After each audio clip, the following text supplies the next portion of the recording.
On s'est dit au point de vue du ministère en prévention que ça serait intéressant d'aller parler à des professionnels de la santé qui sont pas nécessairement dans nos établissements ou dans les voies plus traditionnelles parce que, encore une fois, ça prend de tout pour réussir à prévenir les maladies chroniques parce que le but, en fait, de notre stratégie nationale de prévention, c'est de permettre à tous les Québécois et les Québécoises de vivre pleinement jusqu'à l'âge, en fait, de pousser la longévité, mais en santé. C'est-à-dire qu'on le sait qu'à un moment donné, on va décéder parce que nos gènes, parce que tout ce que vous voudrez. Mais si on est capable d'être en santé jusqu'à ce moment-là, ben ça va être merveilleux.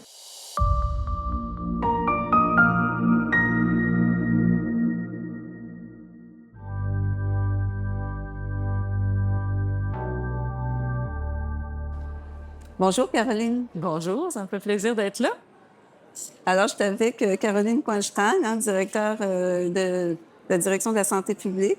Oui. Donc, c'est un poste que vous occupez depuis septembre 2025. Exactement. Donc, c'est tout neuf, un nouveau monde que je suis en train de découvrir et qui est complètement différent de tout ce que j'ai fait jusqu'à maintenant. Ah oui, c'est comme deux... C'est une fourche qui se rejoint avec les études de médecine que vous avez fait avec toute la spécialité et tout. Mais ça reste que c'est un mandat quand même qui est, on pourrait dire, très sérieux, hein? Qui demande beaucoup d'horizons puis beaucoup d'envergure dans la propension. En fait, ce que je vous dirais, c'est que mon expérience jusqu'à maintenant est en train de se concrétiser, de se rejoindre, en fait, dans ce poste-là, où je suis capable à la fois de comprendre la science, et de l'apprendre et d'en faire des politiques publiques, un peu à la frontière du politique, évidemment. Mais c'est là où on peut avoir, en théorie, le plus grand impact. Parce que, comme chercheur, on essaie de développer des connaissances qui, on l'espère, seront reprises pour développer des politiques publiques. Et là, j'ai sauté la clôture et je suis de l'autre côté au niveau du récepteur. Mais je comprends à quel point la recherche est importante pour en arriver là. Bien, c'est fondamental, hein? Puis je dis souvent à des collègues, hein, peu importe le titre qu'ils ont en tant que professionnels de la santé, ce qui est fantastique en ce moment, c'est qu'on voit une émergence qu'on peut conjuguer grâce à des études scientifiques. Hein? Moi, je me considère scientifique à la base. On peut voir donc toute la nature qui est maintenant prouvée, des bienfaits, de conjuguer avec des soins, par exemple, en complémentarité, hein, avec des protocoles de médicaments, avec, par exemple, des soins qui vont arriver pour aider l'individu à une meilleure compréhension de soi, mais une meilleure guérison, une meilleure compliance, une meilleure résilience. Hein, c'est très complexe, hein, l'individu. Absolument. Il y a plein de choses qu'on connaît pas encore en plus. Et donc, je pense que ce qui est intéressant dans tout ce qui est santé complémentaire globale ou enfin intégrative, comme vous voudrez l'appeler, c'est cette capacité à aller chercher des données probantes pour réussir à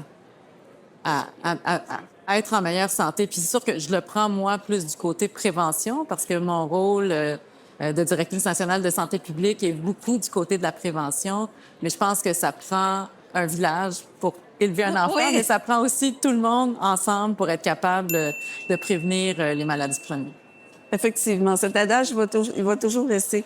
Moi, quand je présente des conférences, c'est toujours mon modus operandi. Il y a toujours des études scientifiques qui appuient les propos, qu'ils soient nouveaux ou plus anciens.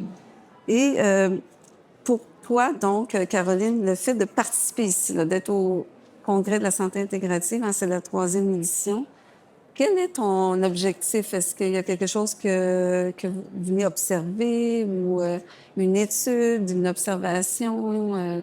Je pense que c'est de découvrir un peu ce domaine-là qui m'était moins connu.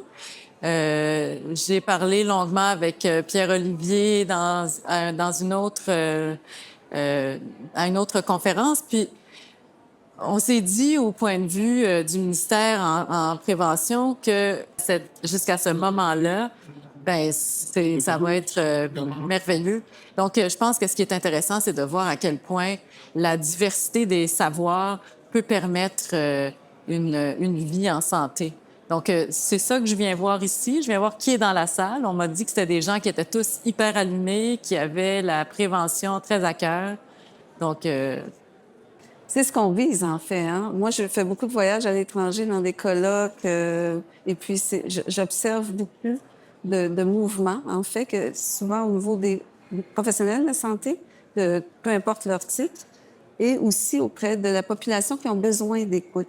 Tu vois, il y a 2 semaines, j'étais à la faculté de pharmacie, il y avait un symposium, et c'était aussi sur l'oncologie et de l'intégration de soins complémentaires, dont il y avait David Auger, qui est un chercheur à l'Université de Montréal sur l'hypnothérapie.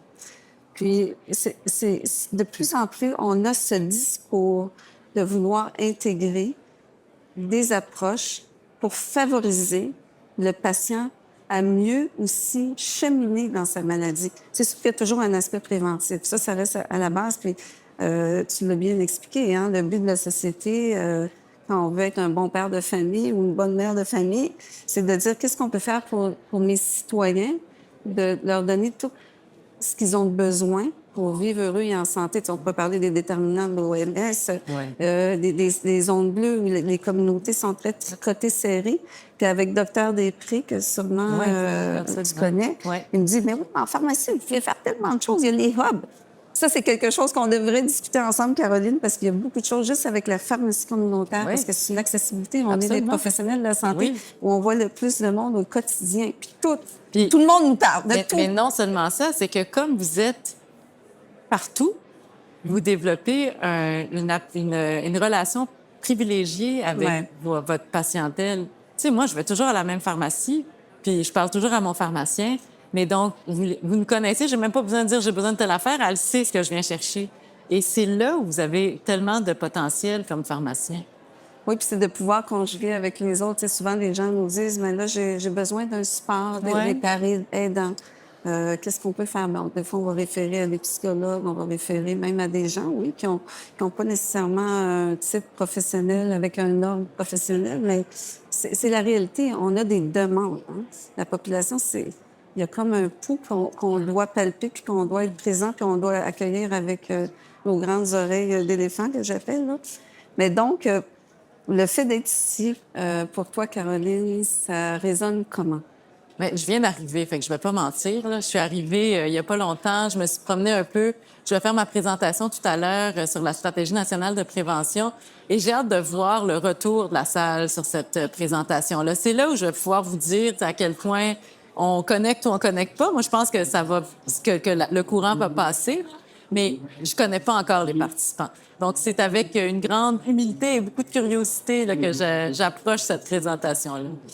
Donc, je sais qu'il y a des choses qui s'en viennent. Hein? Je pense que la prévention devient un élément qu'on veut instaurer de façon plus claire. C'est ça. On veut vraiment en faire un projet de société. C'est une stratégie qui se déploie sur les 10 prochaines années, donc 25-35. On est en train de travailler sur le plan de mise en œuvre, le premier plan quinquennal qu'on attache avec les différents ministères et organismes, parce qu'on ne veut pas que ce soit juste porté par la santé.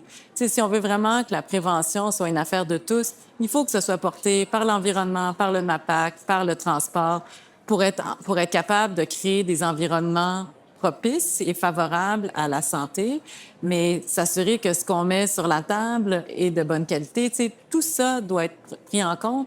Et c'est ça qui est excessivement difficile parce que ça prend des ressources, ça prend de la volonté. Mais je pense que plus la population va être intéressée et avec nous, plus on a des chances que ça se concrétise. Effectivement. Puis en même temps, c'est tous les parallèles qu'on peut faire. Hein? Tu sais, quand tu dis, c'est pas juste moi ou nous, là, tu sais, votre milieu à vous directement, c'est ce qu'on peut aller chercher, par exemple, au niveau de l'éducation, comment on peut faire co-participer. Oui. C'est une co-création. Absolument. Et la participation citoyenne est super importante. On a la commissaire santé-bien-être qui va nous appuyer dans ce travail-là. Ça fait que vraiment, là, on veut que ce soit une stratégie à travers tout le gouvernement, mais en plus de ça, que ça percole partout dans la société. Mais pour ça, ça prend des partenaires. Ici, par exemple, Humain 360 va certainement faire partie là, de cette réflexion-là. Merci, Caroline. C'est vraiment un honneur pour moi d'avoir ça me fait plaisir. Le temps de t'interviewer, puis à bientôt. Puis pour moi, les pharmaciens, c'est un peu mon ADN parce que ma maman était pharmacienne. Oui, oui. Merci. Alors voilà. À bientôt.